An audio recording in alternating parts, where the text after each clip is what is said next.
दोस्तों, संजय राउत मुश्किलों में फंसे हुए हैं और लगातार मुश्किलों के बीच ही अटके हुए हैं। हालांकि कई बार खुद को निकालने की कोशिश भी कर रहे हैं, लेकिन हालात ऐसे हैं कि जैसे कोई दलदल में जितना ज्यादा छटपटाता है उतना ही ज्यादा फंसता चला जाता है। तो ऐसा ही कुछ संजय राउत के साथ भी नजर आ रहा है। जितना कुछ बोल रहे हैं, जितना कुछ कह रहे हैं, जितना कुछ कर रहे हैं, तो उससे खुद उनके लिए मुश्किलें बढ़ रही हैं। खुद संजय राउत के हालात खराब हो रहे हैं और इस बार तो मामला और ज्यादा बुरा और गंभीर हो गया। 100 करोड़ी घपले के मामले में मामला संजय राउत की बेटी के घर तक पहुंच गया। जी हाँ, किरीट सोमैया के जवाब से संजय राउत को भारी मुश्किल यहाँ पर हो सकती है। तो कैसे बैकफायर कर गया ये मामला, कैसे संजय राउत की बेटी के घर तक पहुंच गया ये 100 करोड़ी घपला, क्या हुआ संजय राउत के साथ, सब कुछ आपको दिखाते हैं, बताते हैं। आप भी वीडियो को लाइक और शेयर कर अपना प्यार और सपोर्ट दिखाएं और कमेंट करके अपनी राय जरूर दें कि नॉटी बॉय राउत के लिए अब कितनी बड़ी मुश्किल है। कमेंट जरूर करें। चैनल के साथ जुड़कर चैनल को सब्सक्राइब कर हमारी आवाज बने। तो संजय राउत लगातार मुश्किलों में हैं। मुश्किलें उनकी कम होने के बजाय लगातार बढ़ती जा रही हैं।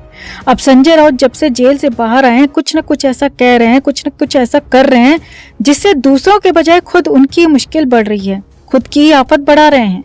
अब इसी बीच संजय राउत ने बीजेपी नेता किरीट सोमैया पर बड़ा और गंभीर आरोप लगाया। किरीट सोमैया पर 100 करोड़ के टॉयलेट घोटाले का आरोप लगा दिया और यहाँ तक कह दिया कि सोमैया ने ही ये 100 करोड़ वाला घपला किया है, टॉयलेट बनाने में घपला हुआ है और जांच होनी चाहिए और मामले में किरीट सोमैया को सजा होनी चाहिए।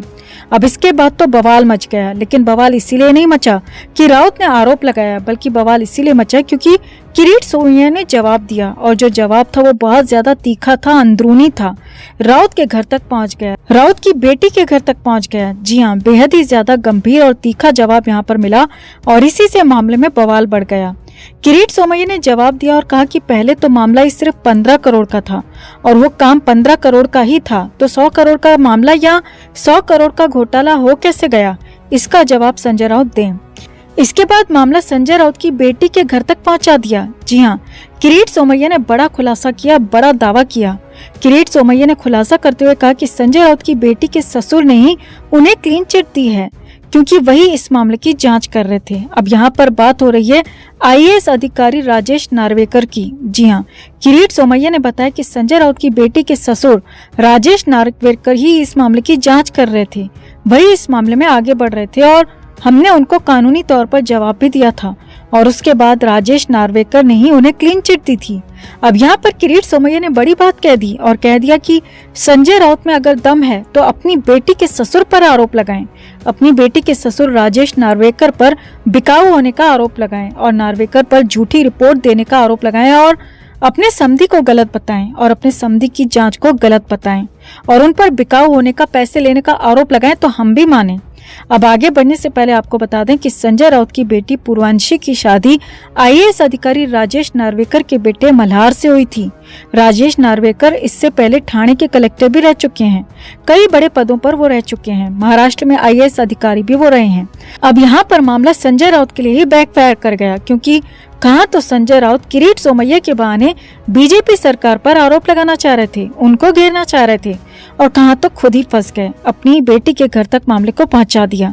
अब यहाँ पर आगे कुआं और पीछे खाई वाली कंडीशन संजय राउत के लिए हो गई है, बन गई है, क्योंकि किरीट सोमैया ने खुलेआम दावा कर दिया है कि राजेश नार्वेकर को बिकाऊ बताओ तो माने। मतलब कि अगर किरीट सोमैया पर आरोप लगाते हैं कि 100 करोड़ का घपला हुआ तो वो उन्हें क्लीन चिट मिल चुकी है, जैसा कि खुद सोमैया ने कहा। और अगर संजय राउत जांच को गलत बताते हैं, जांच पर सवाल उठाते हैं, पुलिस अधिकारियों को गलत बताते हैं, तो वहाँ पर खुद अपने ही हाथ जल जाएंगे क्योंकि जांच करने वाले उनके ही अपने हैं, अपने ही समधी हैं, यानी कि उनकी ही बेटी के ससुर हैं, जिससे संजय राउत के लिए आगे कुआं पीछे खाई वाली कंडीशन है।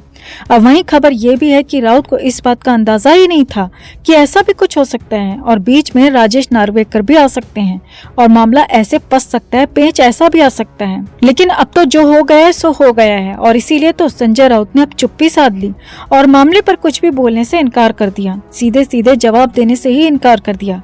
अब देखना होगा कि आगे मामले में क्या होता है, संजय राउत किस तरह मामले को आगे बढ़ाते हैं, किस तरह से काउंटर करते हैं, क्योंकि संजय राउत पूरी तरह से चुप रहेंगे ऐसा तो संभव नहीं दिखता। लेकिन हाँ, फिलहाल संजय राउत बुरी तरह से फंस गए हैं, अपने ही जाल में उलझकर रह गए हैं, ये कंफर्म हो चुका है। तो आपका क्या मानना है दोस्तों, इस पूरे मामले पर आपका क्या कहना है? कमेंट में से लेकर आप भी अपनी बात, अपनी राय जरूर रखें और वीडियो को लाइक और शेयर कर अपना प्यार और सपोर्ट भी जरूर दिखाएं।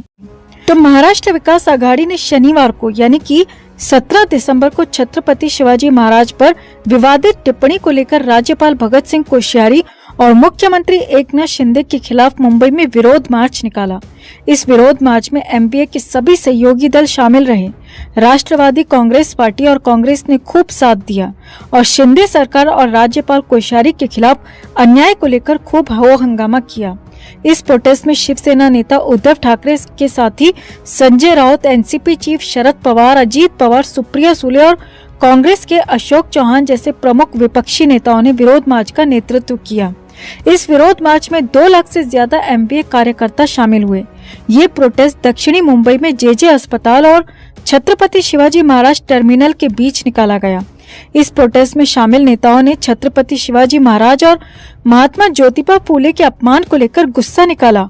साथ ही साथ कर्नाटक के सीमावर्ती क्षेत्रों में मराठी भाषियों के खिलाफ हो रहे अत्याचार के खिलाफ प्रदर्शन किया। सभी नेताओं ने बारी बारी से भाषण भी दिया और महाराष्ट्र की सरकार को खूब खरी खोटी सुनाई।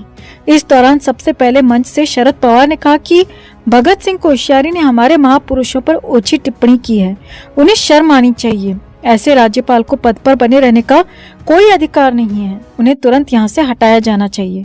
पवार बोले, मैं अभी तो लोकतांत्रिक तरीके से मांग कर रहा हूँ, लोग भी शांत हैं। अगर राज्यपाल को हटाया नहीं गया तो महाराष्ट्र जल उठेगा। शरद पवार ने ऐसे लहजे में ही बीजेपी की केंद्र सरकार को भी चेतावनी दी। अब इसके बाद संजय राउत ने कहा कि वैसे भी शिंदे फडणवीस सरकार ज्यादा दिन नहीं चलने वाली है और अगर कोश्यारी को हटाया नहीं गया तो ये सरकार फरवरी का महीना भी नहीं देख पाएगी। राउत ने आगे कहा, इस महामोर्चा के जरिए रणनीति तय हो चुकी है, बिगुल फूके जा चुके हैं, हमारी फौज युद्ध के लिए तैयार है। हम कोश्यारी को गवर्नर नहीं मानते। महापुरुषों का अपमान करने वालों को हम 1 मिनट भी बर्दाश्त नहीं कर सकते। संजय राउत ने आगे कहा, इस सरकार को उखाड़ फेंकने के लिए चिंगारी जल उठी है। महाराष्ट्र जाग चुका है, दहक रहा है। आज दिल्ली वाले भी दूरबीन लगाकर देख रहे होंगे कि हमारी ताकत कितनी ज्यादा है।